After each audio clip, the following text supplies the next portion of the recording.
Welcome to the Facial Recognition Comedy Podcast. I'm Pallavi. I'm Fizza. I'm Zara. And today we have a very special episode with a very special guest from Everyday People of Tastemade. We have Saada. Hi. Hey, Saada. Hi. Thank you for being here. Thank you for having me. It's been really fun the last couple of days. We've had Tastemade follow us around and they wanted to jump in on our podcast. Could you tell us a little bit about this episode and why you're doing this? This episode we're recording right now? Well, the Tastemade episode, Everyday People. Yeah, we're doing a show on community, and I'm really excited to be able to watch you guys and see the community that you've built for yourselves. Oh. Yeah, and you're focusing on women specifically, which is awesome. Because we're women. Yeah. And, you know, I didn't really think of it as us creating a community until I realized we have a podcast. We have listeners.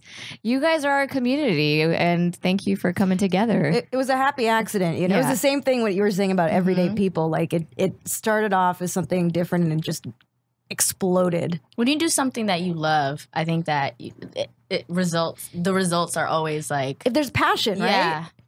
If you do something for the money, it's not going to really go anywhere. Except your bank account, though, right? That's pretty good. All right. Wait, can you tell us a little bit? We like to talk to our guests about their background and how they got into where they are. So we know that you started Everyday People, and it was this big party, and it's kind of like created its own community and changed like how you view what you're doing. And you talked a little bit earlier with us about how that initially started. But what were you doing before that? Like, what did you want to be when you grew up? Girl, I had no idea. I still don't know. Wait, so let's start from like your beginnings. You're from Atlanta? Where are you from? I grew up in Atlanta. I was born in Kenya. I moved to Atlanta when I was 2. I've been living in New York for 9 years now. So I guess I'm kind of a New Yorker. I got 1 more year to go. That counts. Yeah, you're a right? New Yorker. I mean, I yell For at sure. people in the street. Yeah. You're too slow. Are you do you jaywalk? Hell yeah. What Of course. other way All right. can you walk? You made it. You made it. Are you an alcoholic? Girl, we said we wouldn't talk about something. That's a New York. It's a New York thing. It's We a New love York apple thing. juice. She's really into kombucha. Exactly. Okay, so you're in New York now, and so like, how did your career start? Like, what were you looking to do?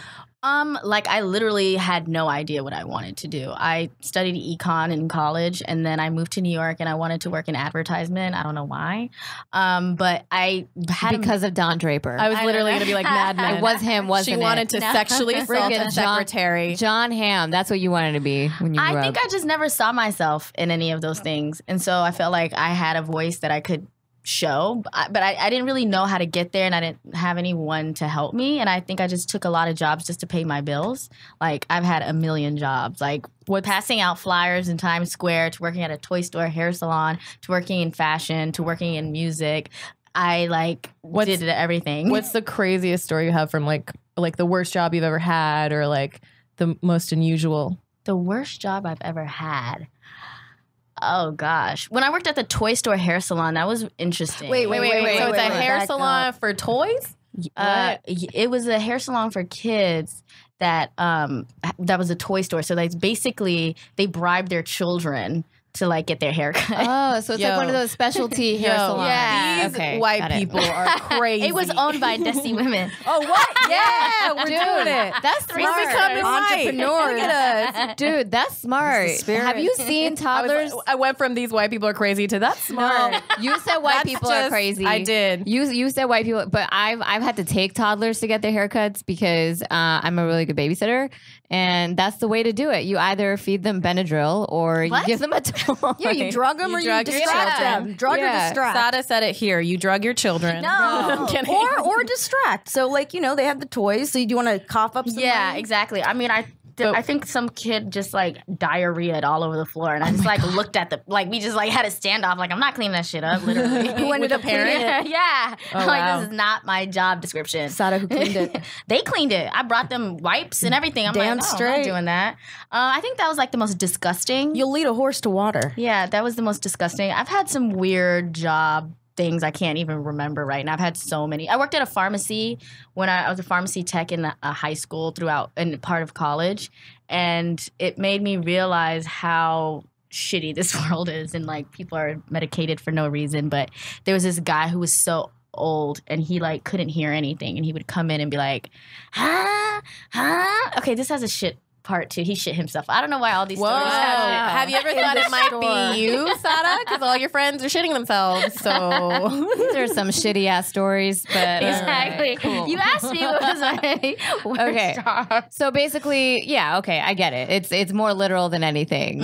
Okay, but what has there ever been a crazy experience? Like you've passed out flyers. I'm sure. Did you pass out flyers in Times Square? yeah. It was I feel very like- brief. I would just Okay. like dump the flyers and just go Do you home. know Times Square Elmo? No, I don't. No, famous thankfully, though, right? Thankfully. He's famous. Did you ever see the naked cowboy out there? I did. There's a naked cowgirl too. Yeah, there- I'm glad Aw, that I feminism, ever have y'all. to see that ever again in my life. Naked cowgirls too. We representing. so like this cowboy was just like buck naked. No, he wears he's like a underwear. famous- he's a like famous. Times Square He's famous. person. He's famous for being a naked. I don't know. He's been on Cowboy. like late night shows and stuff. Oh, Yeah, yeah. he's just like a famous naked cowboy. So when did you transition from like all these odd jobs to who you are today? I started Everyday People in 2012, and during that time, I was working at Philip Lim, and then I started working for Saint Haran, which is Solange, her music site and also her record label. So I was project managing that. And then Everyday People just started to pick up a lot more, and I was like, well, I have to make a decision and like focus on this. And since then, it's been amazing. I mean, it wasn't always lucrative. You know what I mean? Like, Yeah. I definitely was like counting change to get on the train and like being like, what am I doing? My mom calling me like, when are you going to get a real job? And like, We can't relate to when that are at you all. coming home? And I'm like, I am home. And so like, I think right now it's like weird that she kind of finally is like validating it. Yeah. And I still don't think she understands what it is, but whatever. She's like, don't put your photo on the YouTube. She's like obsessed with like YouTube. Don't put your photo on the YouTube. Does she search That's for you? adorable. Does she do No. YouTube searches? No, other people. You know, there's always Yeah. some auntie. Yeah. Dude, all that the- happens the in my- aunties throwing you just- under the bus. The She'll aunties screenshot are the worst. you No, and no, then my she'll throw you. cousins are throwing me under the bus God. now. I got too many cousins. I do. I have 61st cousins. Oh, wow. What about, do you have Oh, man. siblings? Huh? Siblings? No, I'm an only child. How many siblings do your parents have? My mom had 15. Okay, that makes Wow. sense. Because And she my mom has 64 first cousins. Wow. Yeah, and her parents had many siblings. And it's crazy because everyone knows me, but I'm like, who are you? Like, I Yeah. don't know. Because Somebody to crash with. oh, girl, once you live alone, you're like, oh my goodness. So your mom lives in New York? My mom was in Atlanta. Oh, okay. Mm-hmm. Okay, but she knew when you were like, she knew what your schedule was when you were in New York? No, she doesn't really understand it. It's like Yeah. if you don't have a 9 to 5, she really doesn't understand what you do. So she's just like, when are you gonna like start your real life? When are you gonna get married? Like, Does your mom do that? Because my mom's like this too. Like my mom thinks that I'm in this like free flowing state right now, and I'm in fluid form until I finally settle down Settle and down. find a man. Yeah. Like whatever I'm doing now is just to pass the time until. oh, absolutely. find a man. I mean, yes and no. I think that she's always kind of instilled in me never to depend on anyone. Yeah. And so I think she's really excited that I'm like entrepreneur, but at the same time, she like I feel like she needs that security of like me being married, Yeah. which is kind of like annoying. Just to Yeah, I for think sure. they don't like really view you by yourself as like a final state. no, not So at all. I think that they're like they think that there's always these boxes to check of like, you know, education, job, marriage, children. And you know where I think they may come from is like parents are getting older and you'll always be their baby. So Yeah. like, you know, they want you to be someone else's baby when if Yeah. they're not around. So they care about you. But Yeah, no, it comes it's from a annoying. place It's of still love. annoying. Yeah, of My mom course. made a profile for me on an Indian matrimonial site. oh my gosh. And I said she could, just don't use my name or picture. And she did the whole bio. Don't put and your it was- photo on Isn't YouTube. there a movie? Exactly. Isn't there a movie that like She was catfishing people. what's that That's movie? so funny. Meet the Patels. Have you watched that? Yeah, Oh, I watched yeah. that. That was great. That's really funny. But that happens. That happens like around the world. With everybody. I had my aunts putting like prayer things in temples for my cousins, and they're like, "Don't tell her that we're praying for her." Oh, definitely been there too. I've had that. I've definitely had that. Yeah, I have like cousins like WhatsApping me and FaceTiming me from like different parts of the world. Like, we just prayed for you to find a good man. like the pray- WhatsApp, okay. also the Yeah. WhatsApp memes that I'm like, who is Oh sending my you this? God. Oh my goodness. They love the memes. Did you take off the autosave? Because No, I need to. I need to take that. I take off the autosave because my mom sends me like 53 pictures of just our lawn. And I'm like, I can't. I know what it looks like. I live there. Mine is always just like a rose, like a really like lo-fi rose. Yeah. With Arabic words. With like an Arabic prayer, and I'm like, what is this? Why do you think I'm going to read this? You have your autosave off, I hope. I do have it off now. Well, because I need to. They kept sending me videos of crazy stuff, of like crazy religious things, and I'm like, okay, thank you. My cousins, like, I don't think my family knows how far gone I am. Like, this is just taking up space of my phone now. Yeah, my older cousins will send like slightly misogynist memes and stuff about a husband and a wife, and then I just like say terrible shit back to them. It's never good. Yeah, the group and then the family group chats. Like, I remember my mom was mad at me and it was like, she left the conversation. I'm like, ouch. Were you the only two people in the conversation? Was that what happened? My mom left the conversation. What? my parent, I feel like parents don't understand, like, they don't understand like the etiquette of it, right? So like, I'll be like, okay, like, love you too. And my mom will be like, okay. And I'm like, is this a fuck boy? Like, what? Who am I talking to right now? That is a fuckboy. It's an emotionally unavailable person. Have like, you know, Spanish is a J-A, ha ha ha. Like for us, we have K. Oh, That's funny. Yeah, that's cute. Setting you up for confusion. Huh? Like I was like, what is this? And then I had to realize, oh, okay, this is her way of saying like laughing. But then I started to see my cousins doing it. And I'm like, when did this catch on? You're out of the loop. Your mom knows. I'm out of the loop. My mom is literally in the digital WhatsApp world. She knows all of it. So is there pressure from your mom for you to do something else with your life or figure out something else? Oh, she's given up? She's given up. That's great. That's awesome. Congratulations. Thank you. Congratulations. You did it. You've settled down into the part of your life where your parents have given up. You're just like, give it up for her. You're alive. Really you're not on drugs. Like, you're okay. But you're not married. I know. It's all good. That's funny. I think my parents are starting to finally understand that it's just me. Like, I don't know. They'd just be happy to know I'm not a lesbian at this point. Yeah, I think she feels that way as well. But like, yeah, I mean, at this age, like, you know, I'm almost far gone. Like, the pressure is going to be on my younger sister now. How old is your younger sister? Well, I mean, if I tell you that, then you're gonna find out I'm 45. You are not. She's not. She's 63. Don't I look good? She looks so good. look great. She killed many fetuses for that face. No, I'm kidding. They were already dead, bitch. Oh my goodness. It was real harsh. All right. So, okay. So you don't feel like, so you feel like your family is kind of like, your mom is like chilled out a little bit. She has chilled out, and it's kind of like strange to feel like I still have that like fear. I feel like a teenager sometimes. Like, yeah, you know what I mean? Like that fear. Sometimes I get excited that I can just like do what I want. I'm like, oh yeah, I can go eat what I want right now. Like, do you guys ever feel like when you go back home, you revert into like that parent-child dynamic? Yeah. I turn into my 14-year-old self when I'm back home. Oh, it becomes a game of like how many days can I last? And I'm like, I like time it. And I'm like, okay, you only exploded after 2.5 days. That's a PR for you. Yeah.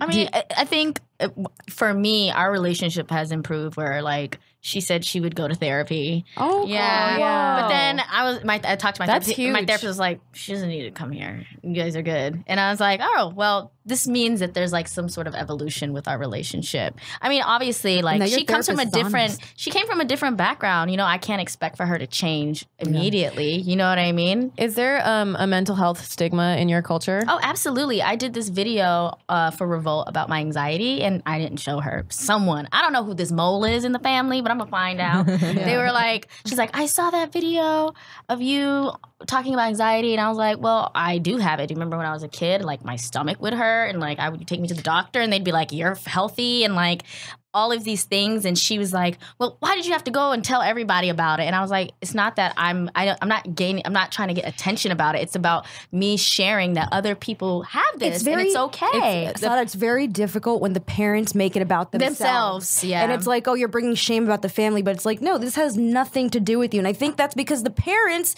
we're like an extension of them. Yeah. We're like property in a way. Mm-hmm. It's very appearance-based. Are your parents like this? Where I feel like for me, my parents parents raised me to be like, like a wallflower and not like cause any attention. Oh my God. Be humble. Don't like cause any attention towards yourself. So now that I'm doing stand up and I'm doing all these things, they're just so embarrassed. And they're like, why are you like, we raised you to not cause any attention to or bring any attention to yourself. And now you're doing all these things and it's bringing us shame. Whereas like people are from our community, our Muslim community in Jersey, are reaching out to them like, oh, Zara does comedy. Can we have her MC our event? And they're like, no, like but they're like, they find it a little offensive, because for them, they think it's like more embarrassing. Like, oh, I can't believe her daughter's doing this and like getting all this attention for herself. That's so interesting. Cause like my mom would get upset. Like if I didn't stand up for myself, like she would tell me like, if someone hits you, you hit them back. Dude, I was just going to say that. My mom used to say that stuff too. She would be like, if someone calls you a name, you call them the name back. Mama, like, tell the teacher. Yeah. I was like,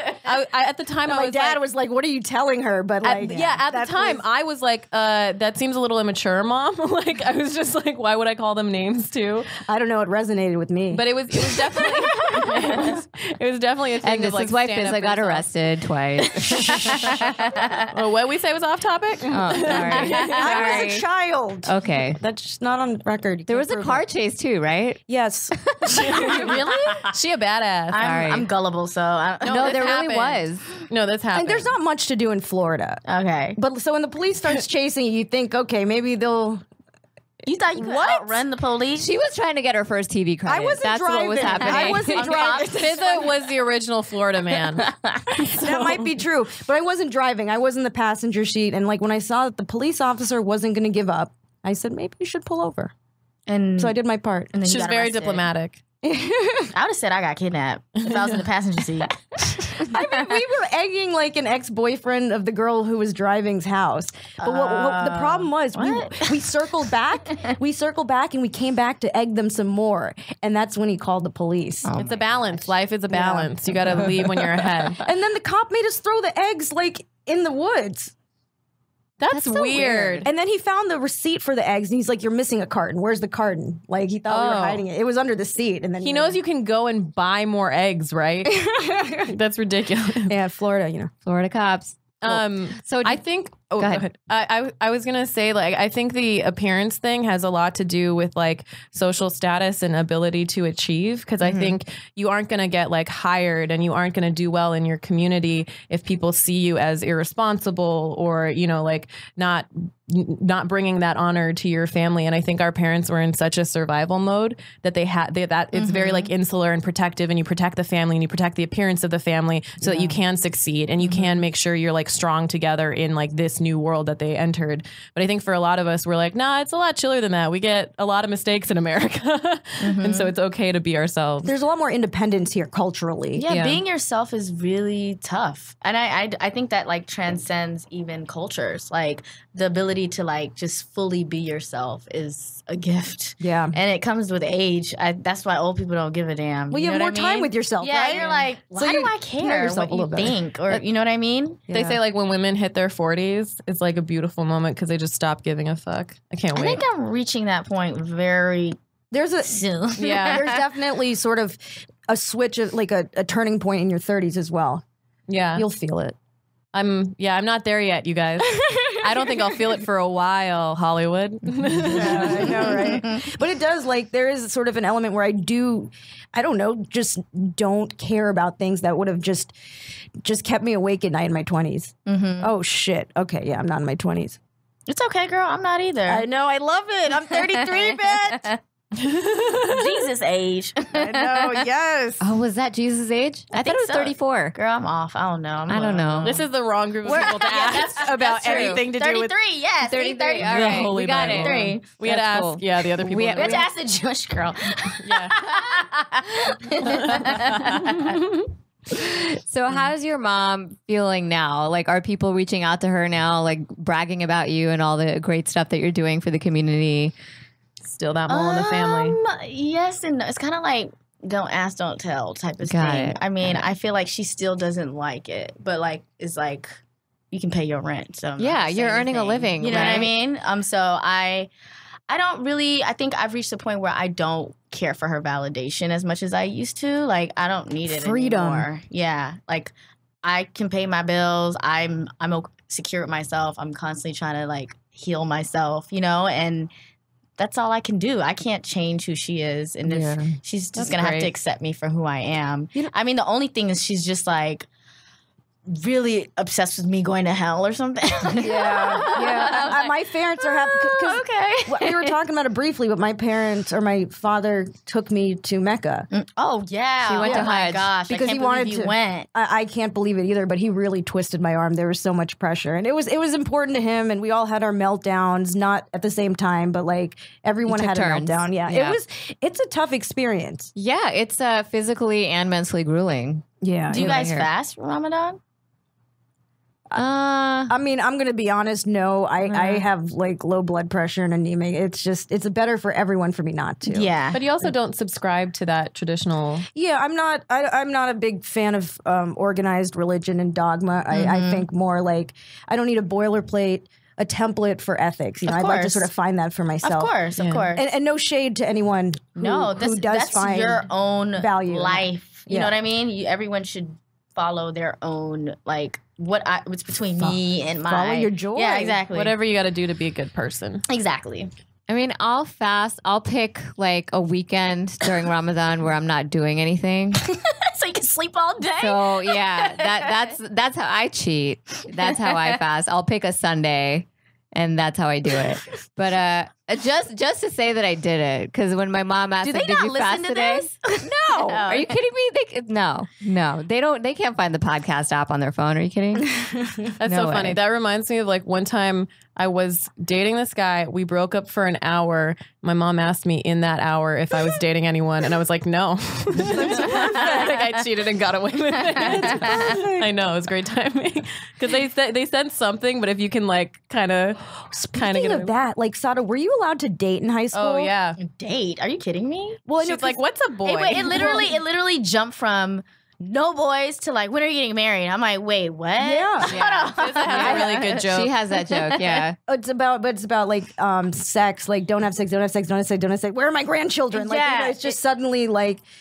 Just okay. Well, how did we get there? Mm-hmm. So you must have at some point. Did you become a con artist? Were you living a double life a little bit, or It kind of does. How did you It manage? It is living a double life, and I mean, it feels like living in the closet in some ways. I mean, not as like that. Obviously, that's completely different. But it gave me a lot of like identity issues. Like I'm like, who am I? Yeah. Like what do I actually believe? And why am I putting up this facade? Like I want everyone to be themselves, but then I don't know who I am. Yeah. And I think, you know, like we say, as you get older, you become more confident in who you are. And even if it's your family, like you have to be like, this is who I am, and you're just gonna have to accept it. And if you don't, then oh well. They might be a little shocked initially, but like, you know, I think a lot They'd of be like, times, oh, you became Americanized or something. Oh, yeah. You know what I mean? But I think ultimately, you know, once it settles, like, you know, if they love you, they love you. I'm I think- a good person. Yeah. You know what I mean? Like, Yeah. I'm not doing anything to hurt anyone. So,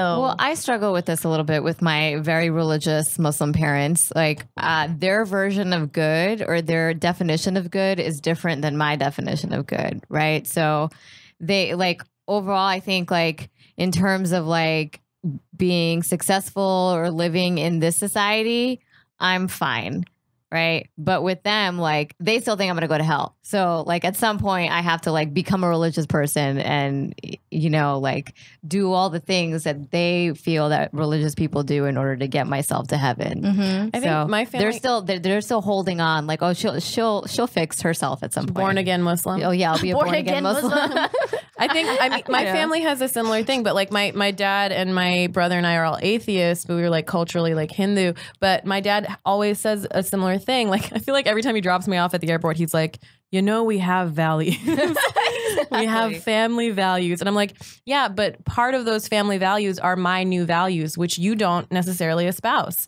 So like you have to, if you're going to say like this is us as a family, as a unit, then you have to be accepting and you have to incorporate like everybody's viewpoint. And if not, that's okay too. But it's like, you know, we are different generations. We come from different countries. We're going to be different. We're going to have different ideas of what's good. I like the fact that my parents think that, you know, like you shouldn't have sex before marriage. And my value is like, if you're going to be in a good relationship, you got to live with them before you get married. Like, I think that's responsible. That's something that will never like overlap, but that doesn't make it better or worse. You So, know? like, have you guys had the opportunity to, like, talk to your parents as an adult and just sort of really show them who you are? Because I felt like when I was in Mecca, I basically...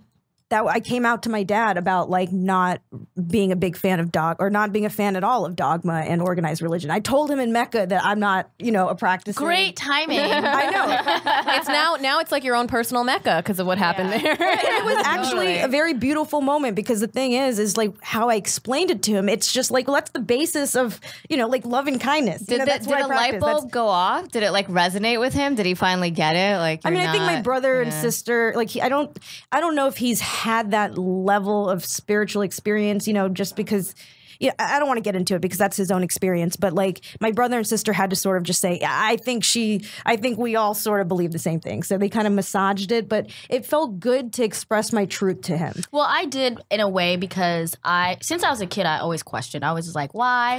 Dude, why? That was question everything. And because if it's the truth, why not question exactly. it? And I think that I had a lot of like relatives that would just follow blindly and just say things, and I would call them out on it. And but then when you're calling them out, they're calling you disrespectful. Right? Or they're saying, we have the answers, you don't have the answers, even if theirs aren't real. I think that doing that helped me. I mean, I told my mom, like, I distanced myself because I never got the answers and I was taught out of fear. And that's not a healthy way to, like, absolutely gain anything. And so I feel like right now, I feel more spiritual because I had the opportunity to take a step back and, like, really understand why I believe what I believe. Yeah. And that's my own personal relationship. I don't really think I need to even explain it to anyone. Yeah. And then my mom seeing like other relatives that like who are around my age doing things that she didn't expect because they were forced to do something. They were forced to wear hijab, forced to do this. And then now they're like going to extreme. And I'm like, yeah, you can't do that. You can't expect people to follow something just because it's a rule or a law. Like you have to have some sort of logic behind it. You know what I mean? That's what, I always felt like you can't force someone into faith. That's what faith is. It's just having that own belief within yourself. And I grew up in Utah and I had a lot of Mormon friends, right? So we would always discuss religion because it was so prevalent in my like everyday life.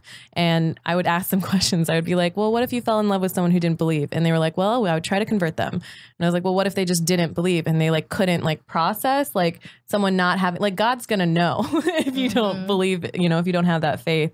So I always thought, like I always asked those questions too, and I got in a lot of trouble. Yeah, I got in so much because it threatens the basis of their understanding of their world. So that's like very threatening. That's scary. Questioning that, because that could be, for me, I always was very curious growing up, but like someone who just sort of accepts it and they're like, okay, this is my way of life. This is my safe zone. It's safety. But like I've found that like it's very difficult for me to navigate through life with an ethics system that's fear-based. Like it just always leads me to trouble. And that's why I feel more spiritual now too, is because I just follow the feel good. I don't say I'm not going to do this because I'm scared. I'm going to say I'm going to do this because I love it. Or one that's like based on like something in the future rather than what's the interactions you're having now. If you're constantly worried about like what's going to happen in the next life or like later on down the line and it's a result of a punishment, then you're not like being present or like worried or like doing it for the moment. I have a question. So like with your comedy and subject matter, like do you feel like you censor yourself because of that? Because of your family?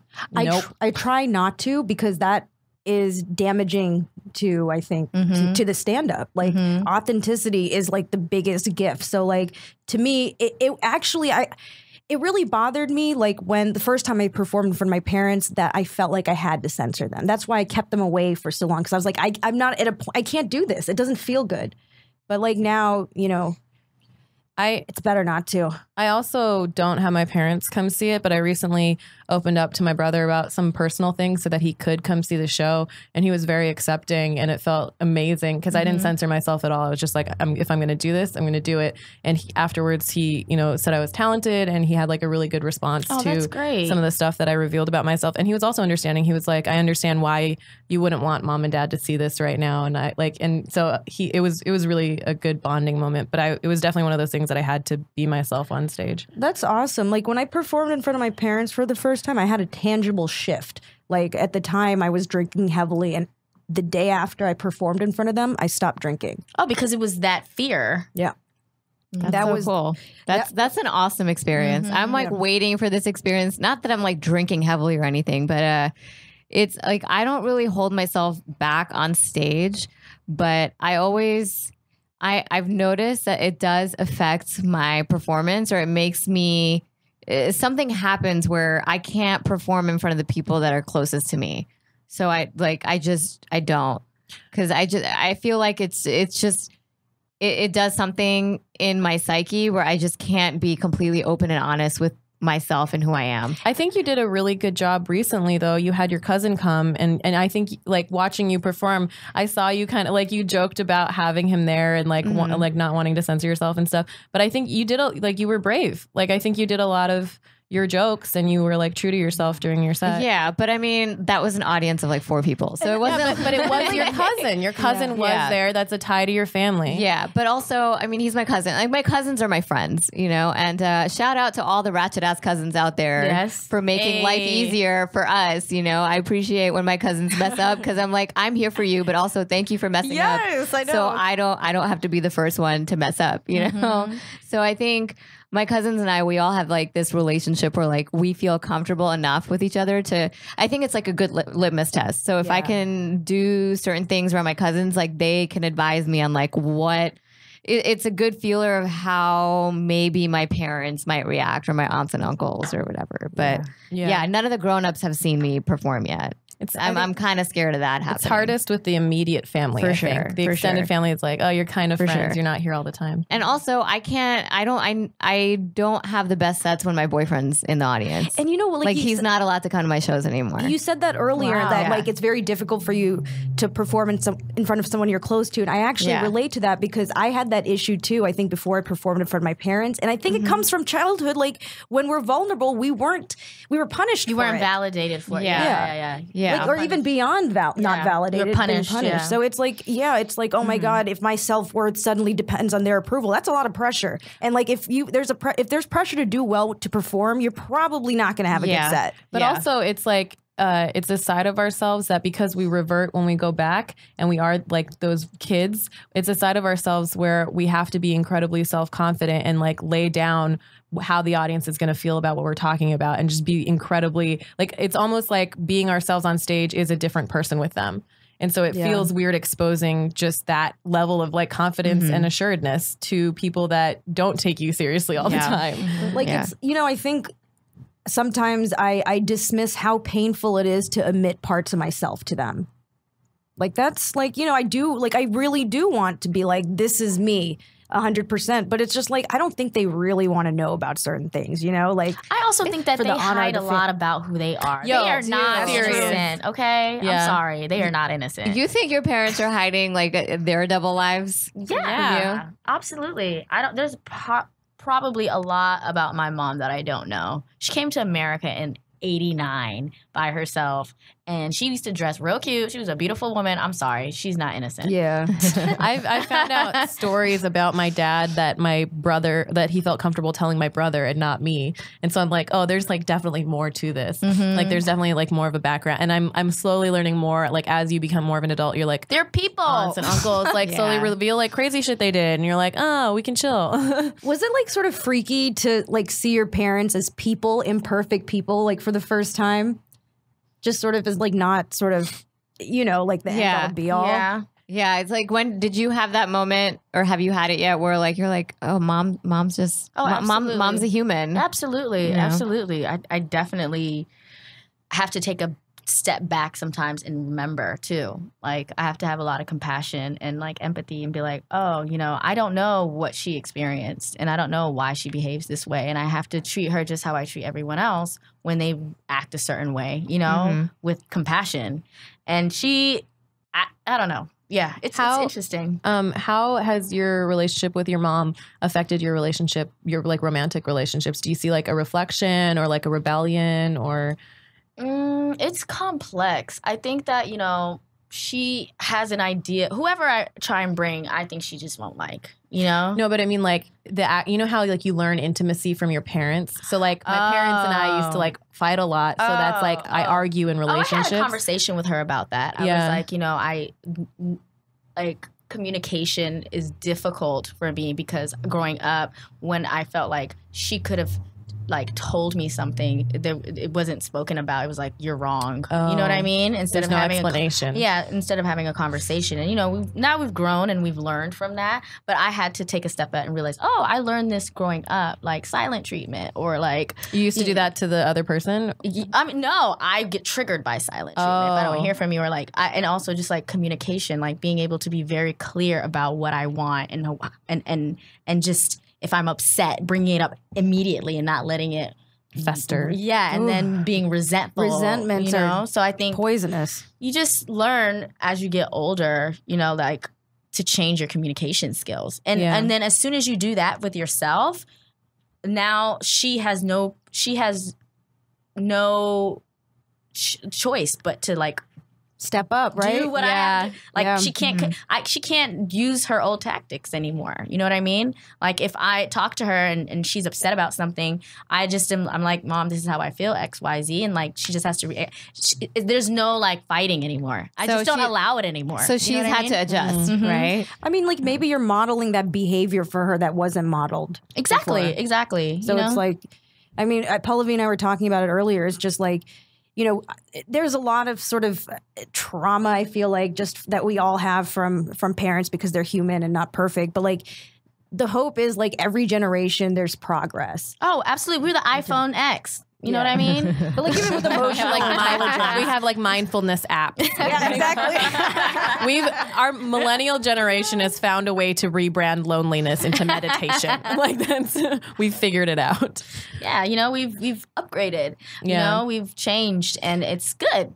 We also just don't like it. The focus is not solely on surviving. It's on surviving and thriving and like knowing what our passions are. We have the luxury of like existential issues. Crises. Exactly. And to feel depression. It's interesting. Not being in the third world. I do feel like a lot of appreciation for my parents now. I feel like I'm kind of in that, how there's like a shift in your adulthood. I feel like I'm in the middle of it right now because the last time I visited them and the last time we interacted, I was like, I still got in a fight with them because it's tradition. But I like had these moments where I was like, damn, they really do a lot for me still. Absolutely. They love you. Yeah. They really love you. Like, it's a lot. But I think that like my mom looks at me and sees like 3-year-old me. Like, you know what I mean? It must be so weird for a parent because like that 3-year-old is gone. So it's almost like they have to mourn like the loss of that 3-year-old. And like I can see like they want their baby, and the baby's not there. I mean, it is, but like it's you now. Exactly. They do the best they can, guys. They really do. It might be shit, but they do the best they can. I mean, we're here today. You know what I mean? Like we're here right now. They did doing it. This. They made it work. I feel like that's the thing is like our parents are like so disappointed in all these things, and I want to just be like, hey, you did a good job. I'm good. Like you be more confident in your ability to parent. Like you sent us out into this world. We're surviving. We're good people. And it's like I just want to give them that confidence.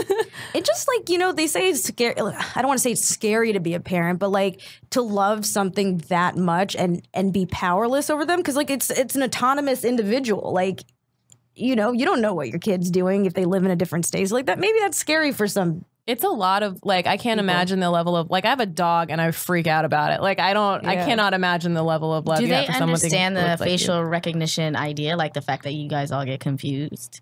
Do they like think that's funny or they're just like, what? I think they just like that we're all hanging out together. They like the community of it. Yeah, I think they like that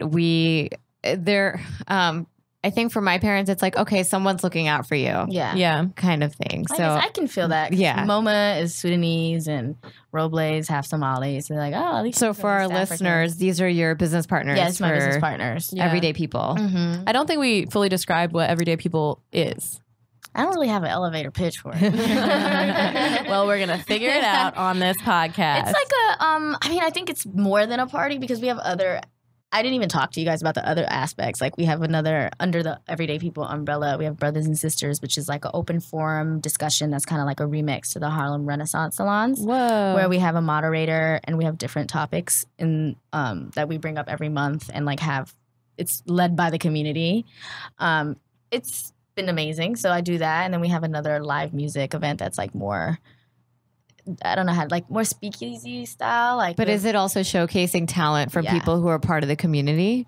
Yeah, I guess so. I mean, we have people from all over. Like, you don't necessarily have to be from New York, or if I'm in LA, you don't have to be from LA. Anyone can perform. Right. But I guess Everyday People is kind of like a cultural event because we've done it in so many places. We just were in Cape Town and Johannesburg. Yeah. We've done Zanzibar, we've done Barbados, Miami, LA, Chicago, North Carolina, like multiple places. I want to come. And it's really interesting to go to different cities and just see like the different cultures there, like the way that people operate in different cities, like in Birmingham. You know what I mean? Like, So you mean the actual like operations of how they run things? And no, not even that. Just like the music that they like really vibe to, or like how long does it take them to get loose to dance? What type of dances they're doing? Yeah. You know, like how laid back is the culture? Yeah, exactly. So what can one expect when they go to an Everyday People party? To dance or event? I think it's a lot of people watching. I think you can like you just look around and you're like, whoa, everyone is dressed so uniquely, and like everyone has their own thing going on, but everyone is vibing to the same music and just having a good time. And the music is also pretty diverse. Like we have a party in New York called Everyday Afrique where we play mostly like reggae, Afrobeat, sounds from South America, like just the diaspora. So we basically like to celebrate like Black diversity. And the ambiance, is it like an outdoor event or like indoor? It depends on the venue. Yeah. But we like day parties and like well lit like places so that you can actually see who the hell you're talking to. So it's definitely to promote networking and getting to know your community in addition to, all right, have a party, 10 night blast. Exactly. And That's it's awesome. not pretentious, you know. I feel like everyone can go there and have a good time and feel comfortable. So as long as you can get your hands on a ticket, you can go? Like how does it work? I mean, you can just like, it depends on the venue and what event we're doing, but you can get a ticket. If you know me, you can get on the list. Or if you know any of the hosts. But it's pretty easy. It's not that hard to get into. Because you wanted to make it accessible. You're saying that there's no Everyday VIP. people. Yeah, there's no. I really like that. I like that there's no VIP section. Yeah, people It's like try. get in here. People Be try. one They're of like, us. I'm buying all these things. And I'm like, it don't matter. We'll put you in the corner where nobody can see you. So Saada, what's your experience, you and the other hosts, like what's your experience when you go to a party these days? Are you recognized by everybody in the No, party, or- actually, like I was telling someone, like not last month, we had an event in Brooklyn, and I went like on the dance floor, and this guy comes up to me because he's trying to like holler at me, and he was like, "Yeah, this is my party," and I'm like, "What?" I was like, "This is my party," and I'm like, "You created Everyday People?" And he was like, "Yeah." And I'm like, "Really?" Damn. You You picked the wrong one. I thought it was hilarious. Wow. Did you tell him? I was like, "Yeah, you a damn lie," and I walked off. And like he just like didn't even really understand what happened because he's an idiot. I need to use that. I need to use that line. You a damn lie. Oh my god. That brings me back You to fake. Florida. You're a damn lie. You a damn lie. That's We had great. a lot of cultural overlap Oh, in yes, Florida and Southern. Georgia. Yeah.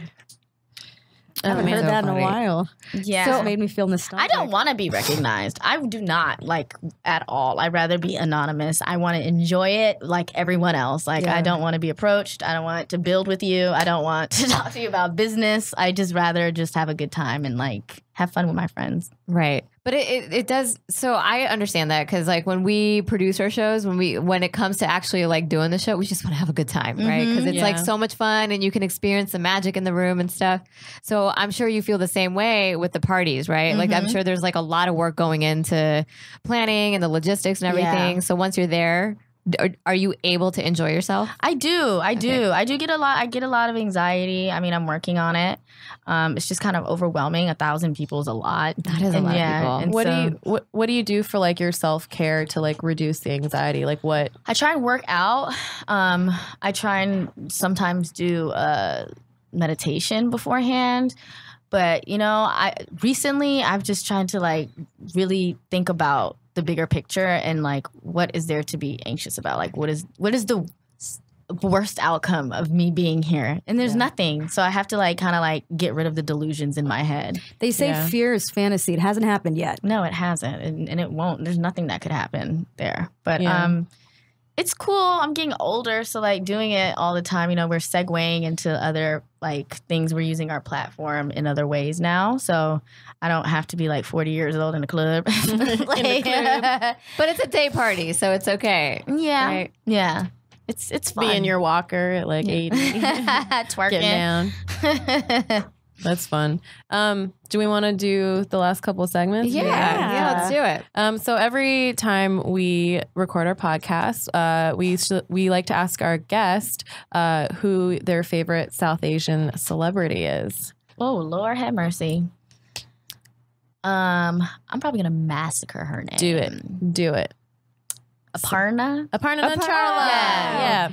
We She's love great. Aparna. We love her. She's super funny. Aparna, if you're listening, come on our podcast. Please. And show. Do We our have a spot show. for She should you. do your show. Yeah. She's funny as hell. We're working on We're it. trying to reach out to her. Yeah, she's super funny. Where did you She's a first very see her? busy lady. I saw her at stand. I saw her live in Brooklyn. Yeah. Yeah. She was great. And then I saw her on Netflix recently. Like she did. There's Oh, a stand up yeah. show just called Stand Up. Yeah. Yeah. It was really funny. Her PowerPoint was really funny. She's also she's on the TV show Corporate now, I think too. But yeah, she plays a part on that. Yeah, she's really great. She's definitely like one of those people that like came before us that we like look up to, and we think it's awesome. She's very deadpan. She's super deadpan. I think she's I gotten love it, a little bit less over the years. Yeah, I but think barely. Hollywood has made her become less deadpan, and I don't like that. But 'Cause whatever it feels you like need to do. she is deadpan. Like that's who she is. We want her to be delivery. herself. Mm-hmm. And then our other question that we always ask is, this is safe space. Okay. Do you have any like dumb questions about our culture? Like, is there anything you've ever wondered? A kid you went to elementary school with that used to do something weird, and you're like, was that a know brown y'all thing? a lot. Yeah, You because do? there's a lot of like, Somali culture. You were saying is influenced a lot by Indian culture. Yeah, there's There's a lot of similarities between the two Yeah. cultures, right? And also, you live in New York. Yeah, I live in Yeah. New York. In Atlanta, there's a lot. I'm like trying to think, and I have friends who are dusty. Maybe a pronunciation of a word or something. Do you have a friend that's always doing some weird shit, Yeah. and you just want some Like, clarification? is this Is this my friend that's just weird, or or is is this it all brown y'all? people? No, I think that y'all. I mean, I see everyone as an individual. So, We're not the same person. I'm trying to think. Damn, I wish I thought about Oh, we this. should talk about what happened last night. Oh my at the God. show. Okay, this is so funny. So we're at our show, and Tastemade is there and filming us. And before the show, Fizza was interacting with some industry people over email. Someone reached out asking if I would be in their pilot presentation for a network, and it didn't work out. So I gave them names of some other people, and then they came to the show. Mm-hmm. And they were dressed like the Russian mafia. And they were looking, and you recommended Zara. Yeah, Zara. Right. So after the show, the other Zara was Zara Norbash, who's super funny, was also on our Sarah show. Nurbach, Persian American. She was on the show. And they were She's talking to ours, her, yeah. and I was like, "Nope, switch it out." And I gave them It's the like, no, right it's the other Zara. Yeah. Yeah. So then they were talking to me, and apparently they had the name Zara in their mind. And this guy thought that he was emailing with Zara the whole time. My email is, well, I'm not going to say my email, but like it's not Zara. It says Fizza. Yeah, on my her email is Fizza. No, her email says not Zara@gmail.com. We're just gonna do that now. But I did pitch her, so like, but it's still, where's the disconnect? and where she I told pitch her and me. you think you're talking to, Yeah. I don't know. So I've been waiting for this email from HBO. Like, honestly, like, Fizza's like, by the way, someone about some HBO pilot is going to email you. So I've been like, looking at my email, just like waiting. I'm like, all right, I guess no one's emailing me. And then she tells me, hey, these people are going to come to our show. And I'm like, all right, I'm going to have a great set. I'm going to be pretty. I'm going to make this happen. And then this guy comes up to me, or the wrong Zara, and then comes up to me.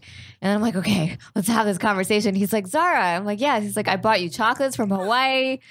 And I'm like, oh, okay, great. Yeah. And he's like, yeah, so I sent you the script. Did you have a chance to look at it? I'm like, I didn't get a script. And then I was freaking out because I'm like, did I miss something?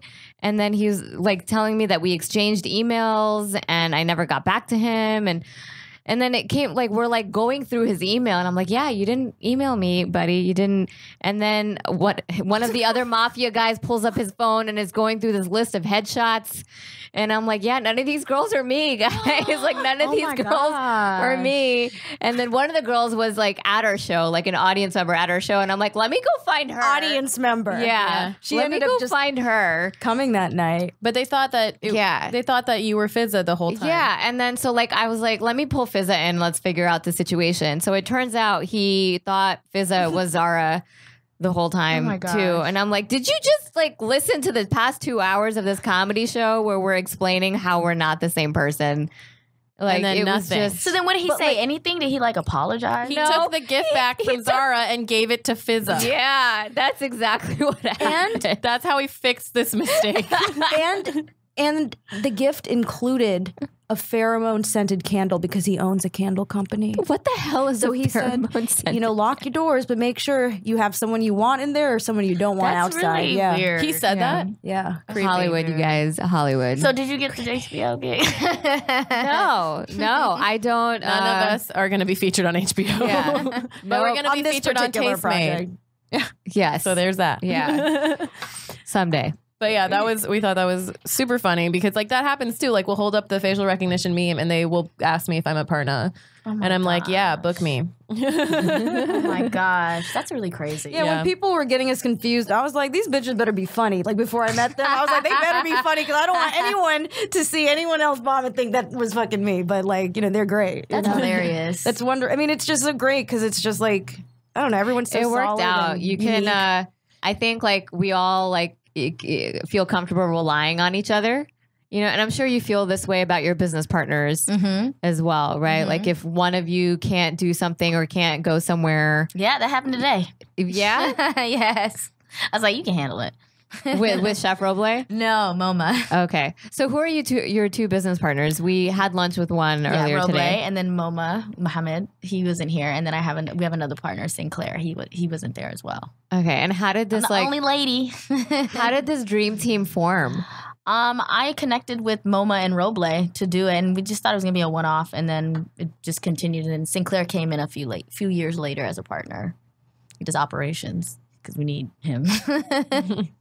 Operations is important. It is. I'm tired. Shout out to Paula Viganalin, I'm our so tired. COO. All right. Do we have any other questions or anything we want to ask before we wrap up? Do you have any questions for us, Saada? You guys answered a lot for me. She's like, I know too much When is now. your next? You said your next show in New York is the 9th? Yeah, November 9th, Okay, New York cool. Comedy Fest. And we found out today we got into SF Sketch Fest, so we're going to be back in January, Francisco. bitches. That's awesome. That was our first Worldwide, you festival guys. we got into. That was our really third great. show ever with Sketchfest last year. And we sold out. And we That's sold out, awesome. so we're going to be back. You're a friend of the show, so anytime you want to come, just hit up any of us. Bring would love a to. scented candle. We'll let you in. Whichever lady you want. Compliment anytime.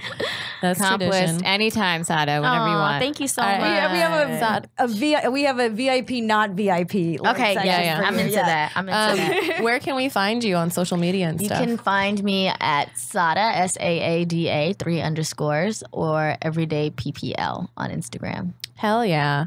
For us, so we have our November 9th show at New York Comedy Festival at New York Comedy Club at 11:30 p.m. We want all of New York to show up for us. So Come, you out. better come. If you ever dated me or wanted to in New York, this is your chance, people. I got an ex to come to the last show on his and my friend who he was dating's first year anniversary, and we got their money. I thought you almost got 2 X's. The other one. I'm going to get the other one at the next show. I'm going to get his money too.